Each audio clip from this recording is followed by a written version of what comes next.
Assalamualaikum, perkenalkan nama saya Syirla Zivana Findia Putri dengan NIM 212111162, Hukum Ekonomi Syariah, kelas 3E. Di sini saya akan menjelaskan tentang beberapa kaidah fikih. Yaitu yang pertama ada al-ijtihad la yunqad bi al-ijtihad, atau suatu ijtihad itu tidak bisa dibatalkan dengan ijtihad yang lain. Dalilnya adalah Quran Surat An-Nisa ayat 59 dan 105. Kemudian contoh kaidahnya yaitu seperti potong atau sambung rambut dan menggambar atau melukiskan makhluk. Kemudian kaidah pengecualiannya yaitu masalah kismatul ijbar atau pembagian hasil tuntutan. Kemudian kaidah yang kedua itu ijtima'a al-halal wa al-haram huliba al-harami, yaitu apabila sifat halal dan haram berkumpul pada suatu benda, maka wajib memenangkan sisi keharamannya di atas sisi kehalalannya. Dalilnya ada pada hadis riwayat Bukhari dan Muslim yang petikannya adalah sesungguhnya yang halal itu jelas dan yang haram itu jelas. Di antara keduanya terdapat perkara-perkara yang syubhat yang tidak diketahui oleh orang banyak. Contoh kaidahnya yaitu satu orang laki-laki itu tidak boleh menikahi dua perempuan yang bersaudara. Kemudian pengecualiannya yaitu halal untuk memakan burung hasil buruan yang mati karena terkena panah atau alat buruan yang lain. Kaidah yang ketiga adalah mengutamakan orang lain dalam urusan ibadah adalah makruh dan dalam urusan selain ibadah adalah disenangi, yaitu dalilnya pada Quran Surat Al-Hasr ayat 9. Kaidahnya, jika ithar mendorong terlaksananya pekerjaan yang hukumnya khilaf aula, maka hukum ithar pun khilaf aula. Contohnya, ada soft yang tinggal satu, kemudian ada dua orang yang ingin sholat. Nah, salah satunya itu mengalah untuk duduk saja, membiarkan yang satu untuk sholat. Nah, ithar yang dilakukan itu dihukumi khilaf aula. Dalil yang keempat yaitu al-latu bihu tabihun, atau pengikut itu adalah pihak yang mengikut. Dalilnya ada pada hadis riwayat Abu Daud dan At-Tirmizi, yaitu sembelihan janin itu mengikuti sembelihan induknya. Kaidahnya itu pengikut hukumnya itu tidak sendiri. Contohnya seperti pada jual beli sapi yang ternyata sapi itu mengandung. Jadi jual beli itu juga membeli kepada si anak sapi itu, walaupun anak sapi itu ada pada dalam kandungannya. Kaidah berikutnya yaitu tasarufu imam ala ra'iyah manutun bil maslahah, yaitu tindakan imam terhadap rakyat harus dihubungkan dengan kemaslahatan. Dalilnya ada pada Quran Surat Al-Hujurat ayat 9.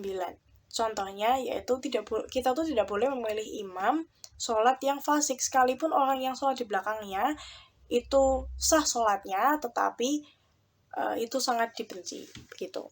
Kaidah yang berikutnya yaitu al-hudud tasqutu bi al-syubhat, yaitu suatu kasus harus disertai bukti untuk menghukum seseorang. Dalilnya yaitu perlu kemukakan bukti orang yang mendakwa dan orang yang dituduh perlu bersumpah bagi menafikan tuduhan ke atasnya. Contohnya, ketika seseorang tidak dijatuhi hukuman karena salah ambil barang. Kemudian, kaidah pengecualian, yaitu contohnya seperti syubhat yang dapat menggugurkan had, haruslah syubhat yang kuat dan pasti. Kaidah yang berikutnya, al-huru la yadkhulu tahtal yadi, atau orang yang merdeka itu tidak masuk dalam kekuasaan. Dalilnya ada pada Quran Surat Ali Imran ayat 26. Contohnya, jika orang yang merdeka itu dikurung, kemudian diperlakukan dengan baik hingga dia tuh meninggal karena kejatuhan atap atau tembok, maka si yang ngurung itu tidak perlu ganti rugi. Kaidah pengecualian yaitu contohnya adalah sebaliknya, jika yang dikurung itu adalah hamba sahaya, maka perlu untuk mengganti rugi, tetapi jika orang yang mengurung itu telah mengambil manfaat dari hamba sahaya tersebut, maka tidak wajib untuk mengganti rugi. Kaidah yang setelahnya yaitu al-harimu lahu hukmu ma huwa harimu lahu, atau yang mengelilingi larangan hukumnya sama dengan yang dikelilingi. Petikan dalilnya ada pada Hadis riwayat Bukhari dan Muslim, sesungguhnya yang halal itu jelas dan yang haram itu jelas.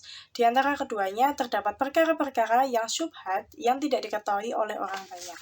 Contohnya, kemuliaan di masjid itu tidak hanya di dalam masjid saja, tetapi juga pada serambi masjid dan sekitar masjidnya. Kemudian kaidah yang setelahnya yaitu kaidah apabila kumpul dua perkara atau jenis dan tidak berbeda maksud dari keduanya, maka menurut biasanya yang satu masuk kepada yang lain.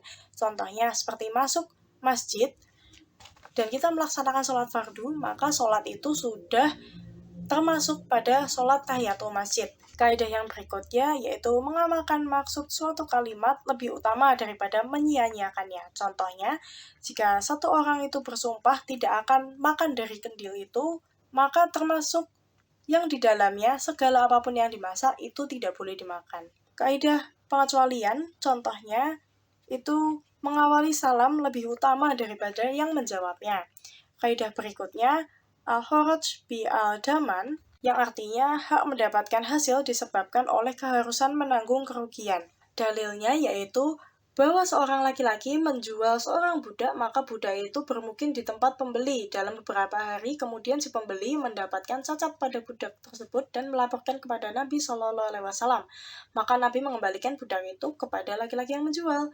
Maka berkatalah laki-laki itu, "Wahai Rasulullah, ia telah mempekerjakan terhadap budakku." Rasulullah bersabda, "Hak mendapatkan hasil itu disebabkan oleh keharusan menanggung kerugian." Hadis riwayat Abu Daud.